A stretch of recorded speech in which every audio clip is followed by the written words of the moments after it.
Hi, ಎಲ್ಲರೂ ಹೇಗಿದ್ದೀರಾ? Today I'm going to show you 5 such DIYs to enhance your craft table. Starting with the star wall hanging.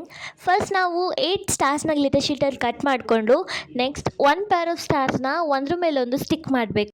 Next ನೀವು B7000 glue or ಯಾವುದಾದ್ರೂ strong ಗ್ಲೂನ use ಮಾಡಿ because this is the best thing to stick all jewellery related supplies. ಇವಾಗ ನಾವು ಒಂದು jewellery ಚೈನ್ನ ತೊಗೊಂಡು ಈ stars ಹಿಂದೆ ಸ್ಟಿಕ್ ಮಾಡಬೇಕು. ಸ್ಟಿಕ್ ಮಾಡಾದಮೇಲೆ ನಾವೇನು ಮಾಡಬೇಕಂದ್ರೆ ಸೆಲ್ಲೋ ಟೇಪ್ಸ್ನ ಸ್ಮಾಲ್ ಪೀಸಸ್ಸಾಗಿ ಕಟ್ ಮಾಡಿ ಈ ಚೈನಿಂದ ನಾವು ಸ್ಟಿಕ್ ಮಾಡಬೇಕು ಸೊ ದ್ಯಾಟ್ ಆ ಚೈನ್ ಏನಿದೆ ಅದು ಸ್ಟ್ರಾಂಗ್ ಆಗಿ ಸ್ಟಿಕ್ ಆಗುತ್ತೆ. And then after sticking all these tapes next ನೀವು ಜಂಪ್ರಿಂಗ್ನ ತೊಗೋಬೇಕು and you have to take any of the beads. ಈ ಜಂಪ್ರಿಂಗ್ನ ಆ ಬೀಡ್ ಒಳಗೆ ಇನ್ಸರ್ಟ್ ಮಾಡಿ ನೆಕ್ಸ್ಟ್ ನಾವು ಈ ಲಿಂಕ್ ಚೈನ್ ಒಳಗೆ ಆ ಜಂಪ್ರಿಂಗ್ನ ಹಾಕಿಬಿಟ್ಟು we have to lock that using this tool.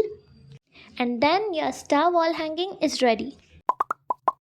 Okay, so well the next DIY is very useful. ನಾವು ಇವಾಗ ಒಂದು ಕಾರ್ಡ್ಬೋರ್ಡ್ ಬಾಕ್ಸ್ನ ತಗೋಬೇಕು and then we have to cut it in the middle partition ಮಾಡಿ ನಾವು ಇವಾಗ ಇದ್ರ ಸೈಡ್ಸ್ನೆಲ್ಲ ಕಟ್ ಮಾಡಬೇಕು. And next we have to stick it using cello tape or ನೀವು ಫೆವಿಕಾಲ್ ಏನು ಬೇಕಾದರೂ ಯೂಸ್ ಮಾಡ್ಬೋದು so that it sticks firmly.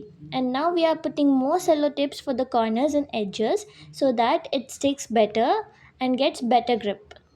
So next ನಾವು ಎರಡು ಕಾರ್ಡ್ಬೋರ್ಡ್ ಪೀಸಸ್ನ ಇದರೊಳಗೆ ಸ್ಟಿಕ್ ಮಾಡಬೇಕು using glue and later will again put tape so that it stays firm. Next ನಾನು ಇದ್ರ ಮೇಲೆ ಟ್ರಾನ್ಸ್ಪರೆಂಟ್ ಶೀಟ್ನ ಸ್ಟಿಕ್ ಮಾಡ್ತಿದ್ದೀನಿ to enhance its look.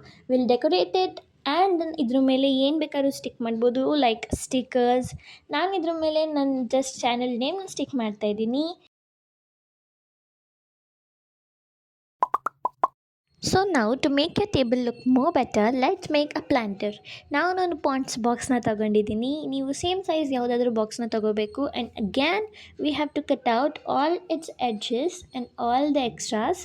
And ನಾವು ಇವಾಗ ಪೆನ್ಸಿಲಲ್ಲಿ ಇದ್ರ ಮೇಲೆ ಯಾವ ಶೇಪ್ ಬೇಕೋ ಆ ಶೇಪ್ನ ಡ್ರಾ ಮಾಡಬೇಕು and then cut it.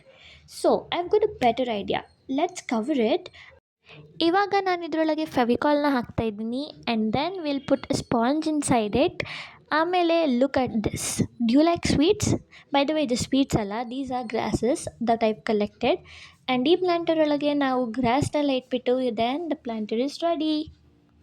S ಇದರೊಳಗೆ ಫ್ಲವರ್ ಇಡೋದನ್ನೇ ಹೆಂಗೆ ಮರೆಯೋಕ್ಕಾಗುತ್ತೆ. ಸೊ ಇವಾಗ ಇದು ಪ್ಲೇನಾಗಿ ಕಾಣಬಾರ್ದಂತ I am gonna stick a chain on to it. So ನಾನು ಈ ಗೋಲ್ಡ್ ಕಲರ್ ಬಾಲ್ ಚೈನ್ನ ಸ್ಟಿಕ್ ಮಾಡಿಬಿಟ್ಟು then the planter will be ready. Look at this. ನಿಮ್ಗೆ ಗೊತ್ತಿಲ್ವಾ ನೀವು ತಿಂದಿರೋ ಚಾಕ್ಲೇಟ್ ಬಾಕ್ಸಿಂದ ಏನು ಮಾಡಬೇಕಂತ?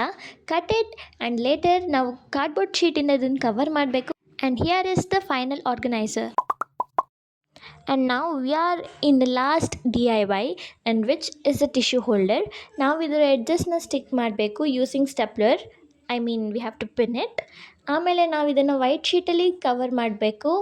ಆ್ಯಂಡ್ ನೆಕ್ಸ್ಟ್ ನಾನು ರಿಬನ್ಸ್ನ ಇದಕ್ಕೆ ಸ್ಟಪಲ್ ಮಾಡ್ತಾಯಿದ್ದೀನಿ. ನೀವು ಬೇಕಾದ್ರೆ ಫೆವಿಕಾಲ್ ಹಾಕಿ ಇದನ್ನು ಸ್ಟಿಕ್ ಮಾಡ್ಬೋದು, ಬಟ್ ಇದು ಸ್ಟಿಕ್ಕಿ ಆಗುತ್ತೆ. ಆ್ಯಂಡ್ ದೆನ್ ನಾವು ಇದನ್ನು ರಿಬನ್ಸಿಂದ ಕವರ್ ಮಾಡಿಬಿಟ್ಟು later will tie a bow. But you know what, ನನಗೆ ಬೋ ಟೈ ಮಾಡೋಕ್ಕೆ ಬರಲಿಲ್ಲ, ಸೊ ಅದಕ್ಕೆ ನಾನು ಇದರಲ್ಲಿ ಬೇರೆಯೇ ಟ್ರೈ ಮಾಡ್ತಾಯಿದ್ದೀನಿ. Will just keep one ribbon over the other and then ನಾವು ಇದನ್ನು ಸ್ಟೆಪಲ್ ಮಾಡಬೇಕು. You go. ಇದರೊಳಗೆ ಟಿಶ್ಯೂಸ್ ಇಟ್ಬಿಟ್ಟು tissue holder is ready. Well, ಇವಾಗ this is all the mess before we arranged and organized our table.